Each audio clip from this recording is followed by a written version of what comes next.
ایک اور چیز آپ کو بتا دوں یہاں اسکیم کے حوالے سے کہ ترکی میں جو ہے جس طرح لوگ کہتے ہیں دوسرے ممالک میں اسکیم وغیرہ کا، تو اسکیم یہاں پہ بھی بہت زیادہ ہے ٹیکسی کے حوالے سے۔ مطلب آپ کسی جگہ پہ ٹیکسی کو کرتے ہیں تو یہاں پہ میں آپ کو بتا دوں کہ اسکیم کے حوالے سے کہ ٹیکسی کا اسکیم بہت زیادہ ہے۔ مطلب آپ یہاں سے ایک جگہ سے دوسری جگہ جاتے ہیں تو پیسے بہت زیادہ چارج کرتے ہیں۔ باقی دوسرا یہ کہ آپ مطلب میٹرو ٹرین میں آپ سفر کر سکتے ہیں ایزیلی، آپ کو کارڈ بھی اسی لیے مل سکتا ہے اور اس میں بیلنس ڈال کے آپ ہر جگہ پہ جا سکتے ہیں اور دیکھ سکتے ہیں۔ بس یہ کہ ان کا یہاں پہ لینگویج کا تھوڑا ایشو ہے کہ ترکش لینگویج یوز کرتے ہیں، انگلش بہت کم استعمال کرتے ہیں۔ اور دوسرا یہ ہے کہ اسکیم اس میں ہے کہ آپ کو یہاں پہ لوگ کہیں گے کہ آ جائیں، آپ بھی کلب ہے، فری بار ہے اور آپ کو یہاں پہ فری بیئر اور یہ مل سکتا ہے، لیکن آپ جیسے ہی جائیں گے، کیونکہ یہاں پہ میں نے دیکھے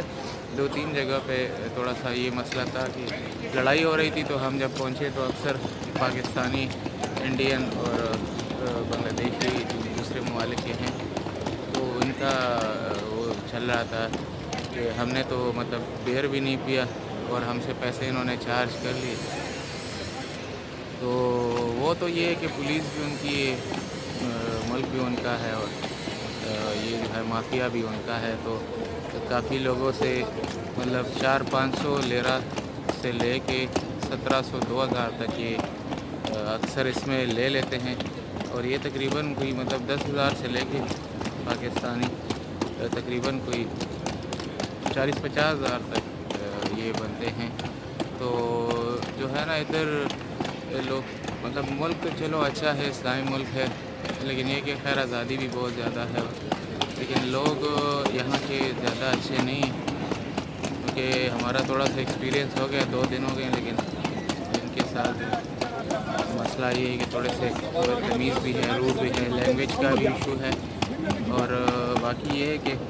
اور بھی میں آپ کے ساتھ جو ہے نا شیئر کروں گا کہ کس طرح کی یہاں پہ اسکیم ہوتے ہیں، لیکن یہ ہے کہ کائنڈلی ان چیزوں کو اوائڈ کرے۔ اگر کوئی لڑکا آپ کے پاس آئے یا لڑکی آئے اور آپ سے گپ شپ زیادہ بڑھائے تو سمجھ لے کہ کچھ نہ کچھ مسئلہ ہے۔ تو thank you so much for watching, اور آگے بھی میں آپ کے لیے ویڈیو بناتا رہوں گا۔